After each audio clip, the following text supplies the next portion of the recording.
Hello children, today we are going to study about the lesson transportation of materials in plants and animals children. Okay, so what does this transportation means children? Food and oxygen are transported to all the cells in the body for respiration and growth. Okay. Then children, waste products are transported from the cells to the organs that excrete them. So to stay alive, all living organisms need to transport materials like food, water and oxygen. Okay, children. To stay alive, the person had to stay alive. All living organisms need to transport materials like food, water, and oxygen to the various parts of the body. So, children, there are various methods by which materials are transported in plants and animals. So let us start with the transportation of materials in plants. Transportation of material in plants, children. What is it? Most plants have a well-developed transport system that is called as a vascular system. This is known as a vascular system. It is composed of specialized tissue. What is that specialized tissue known as, children? This is known as a vascular tissues. This is known as vascular tissues, children. There are two types of vascular tissues. What are that, children? These are xylem and phloem. Xylem and phloem. So the cells of xylem are joined end to end. They form a long tube, children. They form a long tubes which extend from the tip of the roots to the tip of the leaves. So xylem transports water and minerals upward from the roots, children. And these phloem cells form long tubes for the transportation of food. For the transportation of food, children, from the leaves to the other parts of the plant. Now we'll discuss about the transportation of water and mineral. Transportation of water and mineral, children. Water and mineral salts dissolved in water enter the plant through the thin root hair present in roots. In the roots, what are present? That are the root hair are present in the roots. Now, what is the role of this root hair? Are outgrowths from the layer of outer cells of the root. The root hair increase the surface area of the root for the absorption of water and mineral salts, children. Okay, water and dissolved minerals are absorbed by the roots from the soil by the process that is known as osmosis, children. Now, in the osmosis, children, what happened, children? Osmosis is the process of diffusion of water molecules across a semi-permeable membrane. Semi-permeable membrane from a higher to a lower concentration. A semi-permeable membrane is a membrane that allows only some kinds of molecules to pass through it by diffusion. Okay, children? Water is absorbed by the roots from the soil in the same way, children. The root hair are in the close contact with the water in the soil. The concentration of water molecules is greater outside the root hair than inside. So water moves into the root hair by which process? That is osmosis, children. It then passes to the root tissue to the xylem in the root, children. Now about the transpiration. Now let us discuss about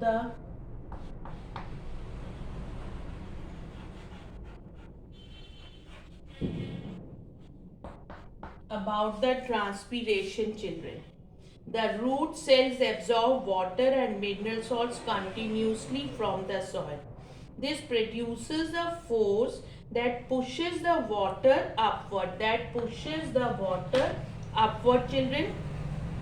The evaporation of water from the leaf surface also produces a pulling force that causes the water to move upward.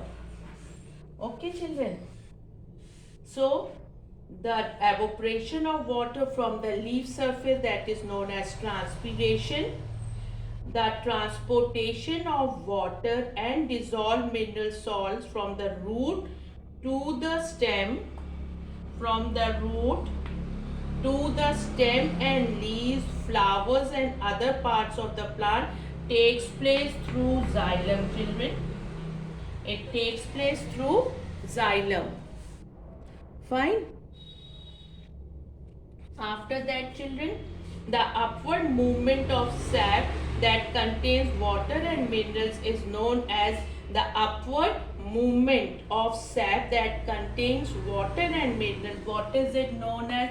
That is known as ascent of sap.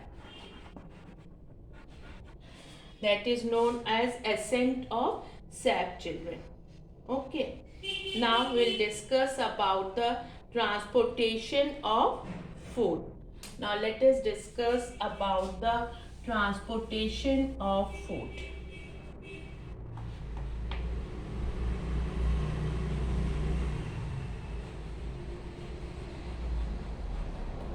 Transportation of food.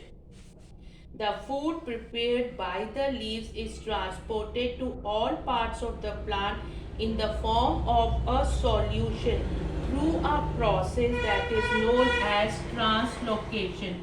What is that process known as, children? That is known as translocation. Okay. Translocation takes place through the phloem tissue by the phloem. Translocation takes place through the phloem tissue, while water can move through the xylem only in the upward direction, but food can move through the phloem in the upward direction as well in the downward direction. In upward and in the downward direction, both the directions. Okay. So, transpiration. Large quantities of water are absorbed by the plant for photosynthesis.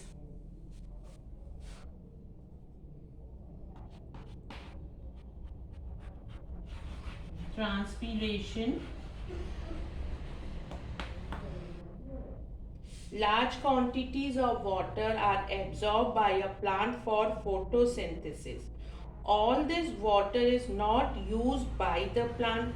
So what happens, children? The excess water escapes in the form of water vapor. They escape in the form of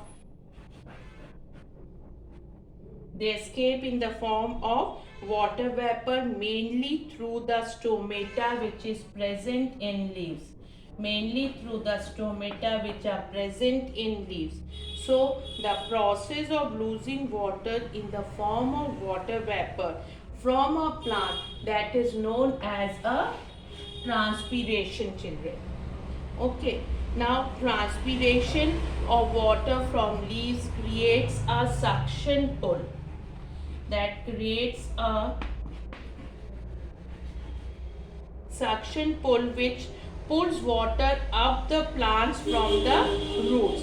It is strong enough to force water up the high trees also, children. The mechanism is similar to the pull created by you when you suck a drink through a straw.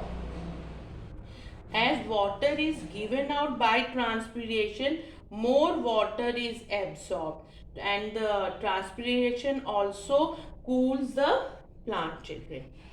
Now about the wilting.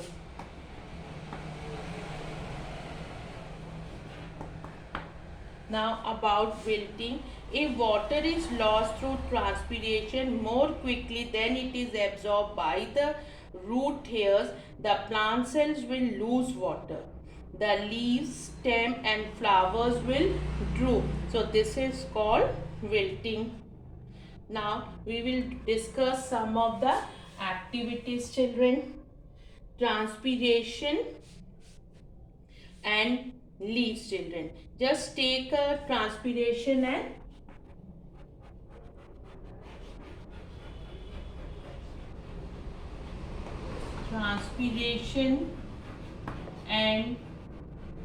leaves.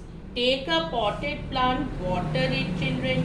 Cover a branch of the plant with a polythene bag. Mark it as a A. Now mark it as a A and a B, children. In A case, what is there? In B case, children?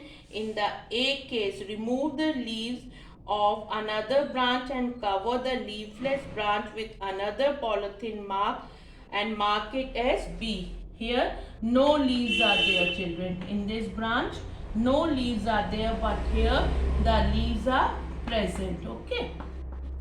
Two branches are there. In one we have taken with the leaf, other is no leaves are there and it is covered with the polythene bag. Keep the potted plant in sunlight for a few hours. Do you observe, children, any water droplets? You will observe the water droplets in polythene A. What is it? That most of the transpiration takes place through the leaves. So this was transpiration and leaves, children.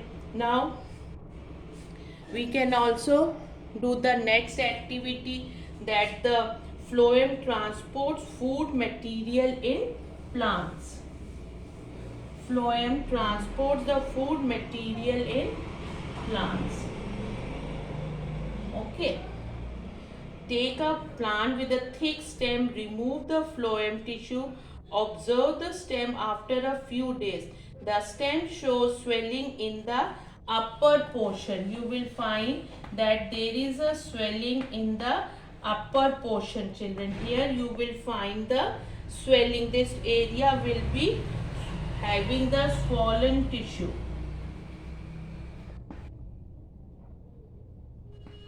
So what was it? What you have done? You have taken a plant with a thick stem, remove the phloem tissue, observe the stem after a few days, children. The stem shows swelling in the upper portion due to accumulation of food. What happens here? The food is accumulated. This happens since after the removal of phloem tissue, the downward movement of food gets blocked. So phloem transports food material in plants, children. Okay. So what all we have discussed just now, children? In living organisms, food, oxygen, waste products, etc. have to be transported from one part of the body to another. Plants have a transport system consisting of xylem and phloem. Then we discussed about in plants, water is absorbed by root hair from the soil by osmosis. Then plants lose water through stomata present in leaves by the process of transpiration. Okay, children. Thank you so much.